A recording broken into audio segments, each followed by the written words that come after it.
Welcome to Toffee TV. It is the player ratings for Aston Villa 2, Everton 1. I am sweating my head off. I was going to say something else then, but it would have been very nice.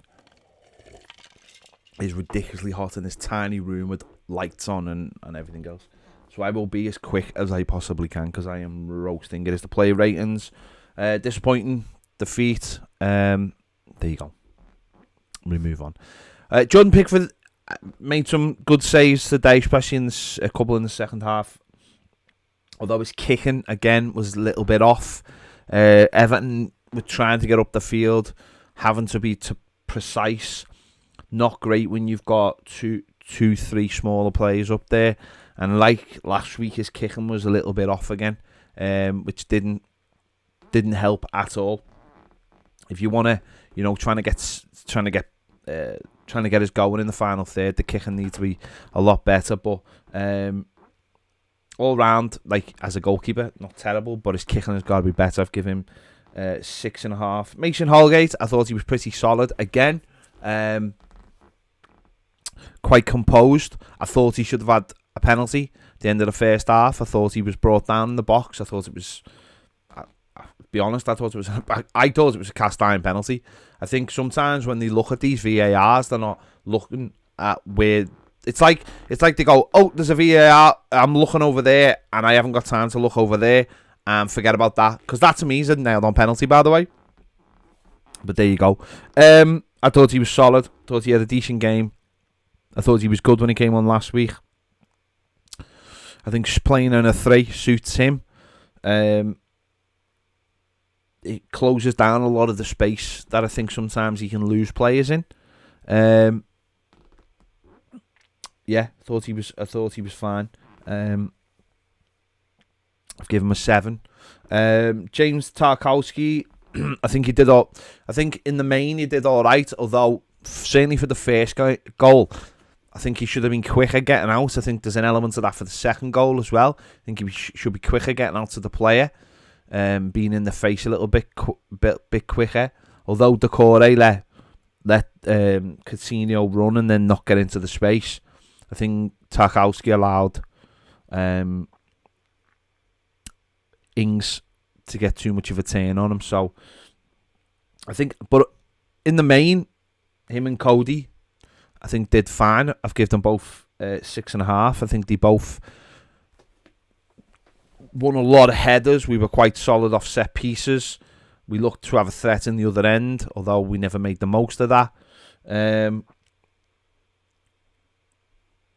I think we looked organised. I think that, don't get me wrong, it's not solid. We're not like this unbelievable defensive machine. Not by any means. Certainly not while we're playing wing backs. But don't forget that was Tarkowski's second game, and that was Connor Cody's first game. So you've got to, and Tarkowski played with a completely different partnerships than he played in the first game. So that all has to be taken into consideration. I think they can be a little bit better, but I think they were fine today. Although it went in the big moments, maybe they should have been a little bit better. Give them both 6.5. Nathan Patterson, I think defensively still a little bit raw.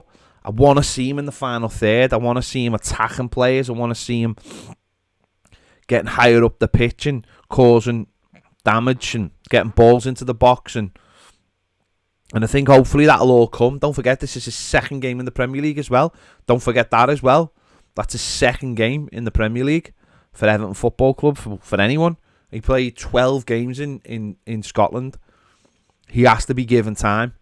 If we want him to be a good, exciting wing-back, full-back, we've got to give him time. I know that's difficult in this team when you've just lost a couple of games, but we have to.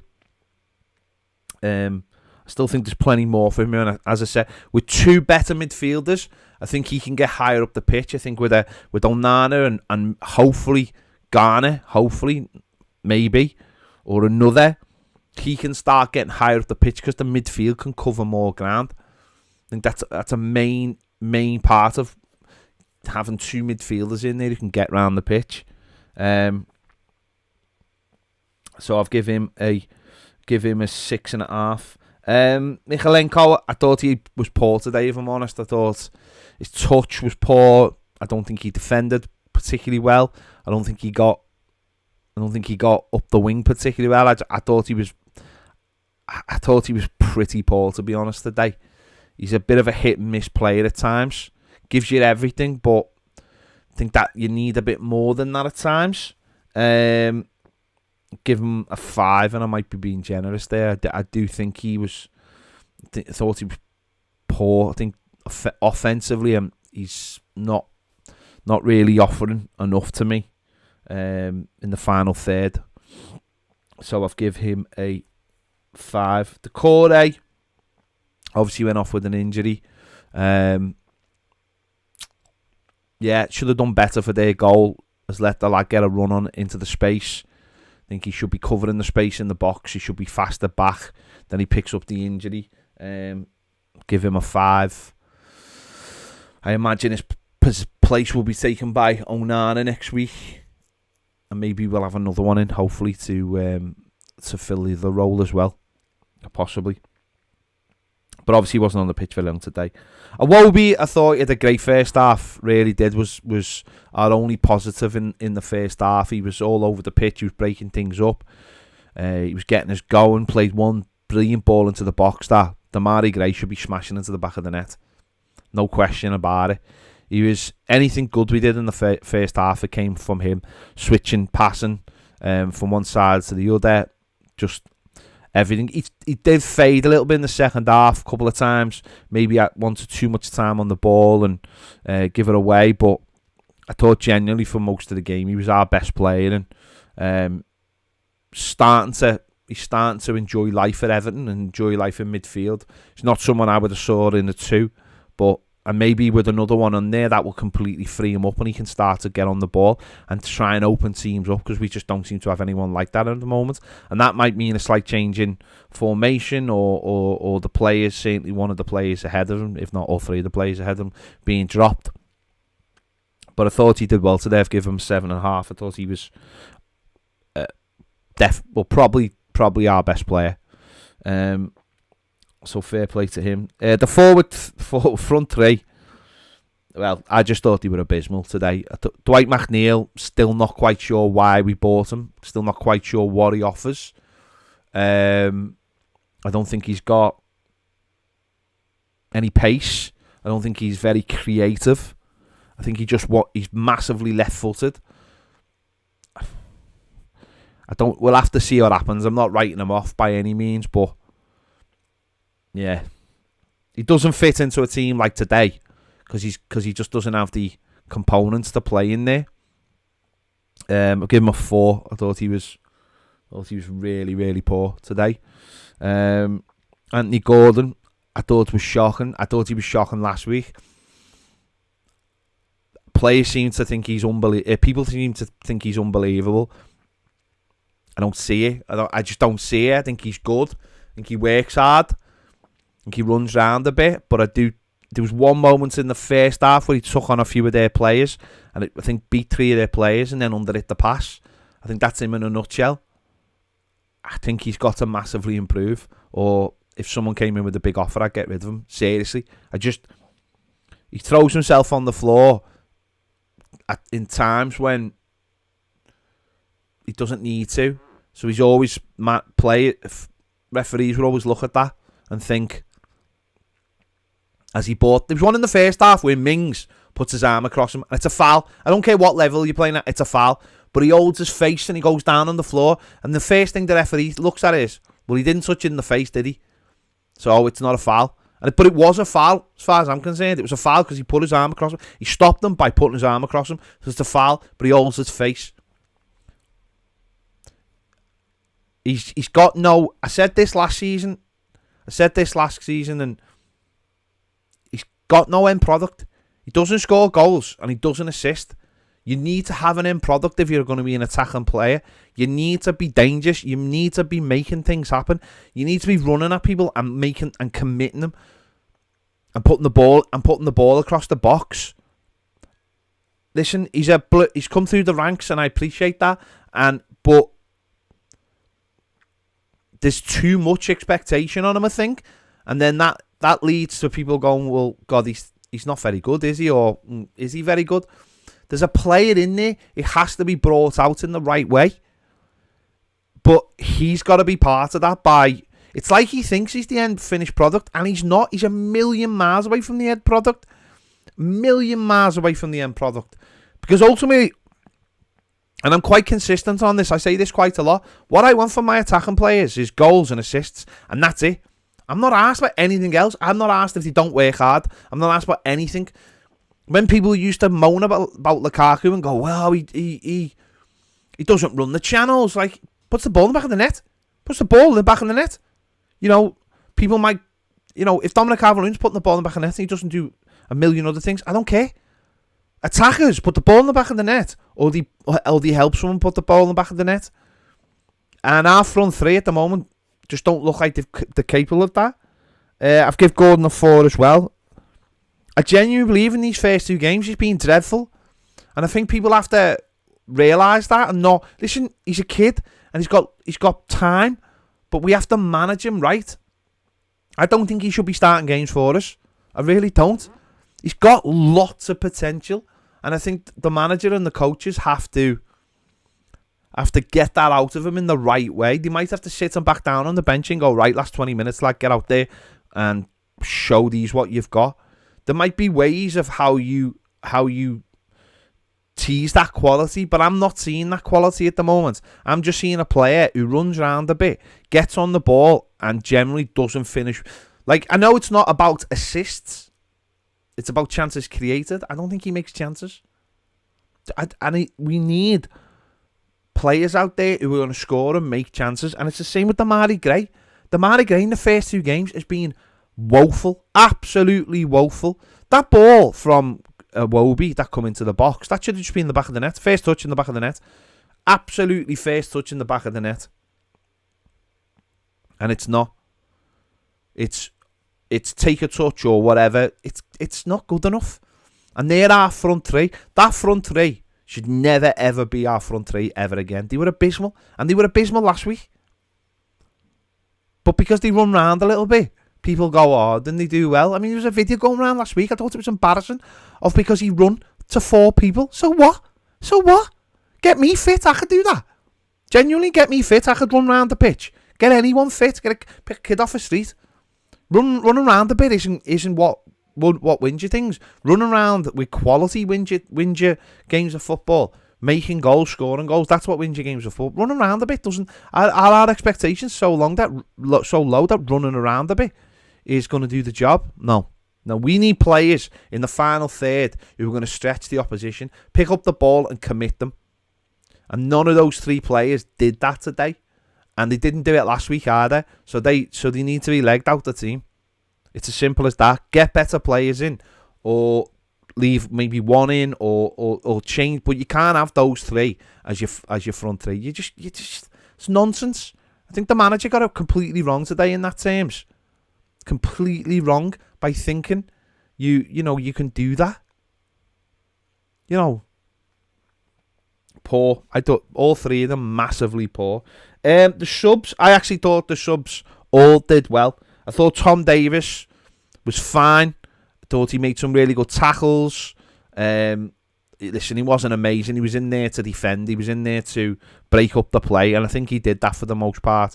He gives you nothing going the other way, but I thought defensively he did fine. I've given him a 6. Onana, weird one, came on. And I, as I said beforehand, I wasn't bothered that he didn't come on when the Corey went off, because I think you have to. I know he's fit enough and everything. It's all about expectations. He comes on. The first thing he does is try and dribble past 2 people, loses the ball. They take the ball up the other end of the pitch and they score. Right, sound. So we get the kick off. He gets the ball and then goes, right, I'm going to do something about this. Runs into the box. Little trick, gets it across and we score, and we want to see him. And from then on, I thought he was great. I thought he really, really great. I thought he showed exactly what we've been missing. Big, strong, skillful player who can get into the box. And he unlucky not to score to make it 2-2. But he showed that little cameo after they'd scored their second, that he is exactly what we need. And I think it's about finding someone to go next to him now, and that might be Garner or it might be someone else, I don't know. But start him next week now. As long as he has a good week in training and he's managed to think he's fit, just start him, let him get on with it. Put someone next to him who's got a bit of experience maybe, whether that be someone like Garner, who we continually still keep waiting to get that. That's not our fault, that's their fault. Or he's trying to do the deal with Paris Saint-Germain. Get a bit of experience next to him, and let's go with that. Yeah, does you sound. I've given him 6 3/4. 6.75. Yeah, so that gives us something to look forward to, hopefully. Rondon showed us what we've been missing. He should have scored when Gordon got through on the left and the keeper, it got pushed out. He should have scored. He is slow, and he didn't. He should have scored there to make it 2-2. But I thought his general all-round football was good in terms of holding the ball up and making a nuisance of himself. It's exactly what we've been missing. What we've been missing in the game. It was exactly what we've been missing in the game. And it shows you what a good centre-forward, someone who's got the brain of a centre-forward, can make the difference. He gave us a platform to start playing off. He really did. And yeah, he should have scored. I agree with that. But he gave us a platform. And that's someone who can barely run, but is a centre-forward. That shows you the difference of having 3 lads who run around. He run around all day. Rondon doesn't run around, and he's still a better striker than all those 3 players. That's why it's so important to get a proper centre-forward into this team. So, I've given him 6.5, and that just shows. And if he had any kind of legs, I'd start him next week, no matter what. If we haven't got anyone in, I'd start him, no problem. I'd play him for an hour if you can get an hour out of him, and then change things. Maybe today with the heat and everything, it wasn't the best day for him, because that heat was unreal there, obviously. But it shows the difference of having a proper centre forward. It's huge. It's just huge. And it shows how good teams are, by the way, who play without a centre forward. It shows how good they are. Dele Alli, come on, give us again something extra. His movement's good. His passing's good. He's got a football brain. His legs aren't always there, but he's got a brain. We have to somehow harness that and get it on the pitch, because he's a lad sitting on the bench making appearances, and he's going to cost us a lot of money, and we have to somehow harness that and get it on the pitch. Simple as that. We have to harness that and get it on the pitch, because those subs change the game. You know, whether it doesn't matter what happened. In the first 80 minutes, we were awful, but the last 10 minutes, we could have scored 4 or 5 times. We had that many opportunities to score with the subs, and the manager's got to somehow get the better players on the pitch rather than playing that front 3. So I've give Dele a 6.25. I've given.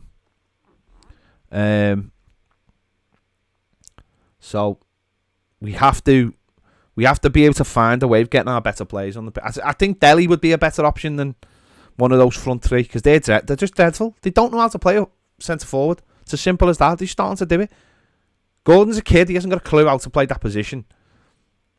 Damari Gray just is never going to be able to play the position, and Dwight McNeil isn't that kind of player anyway. And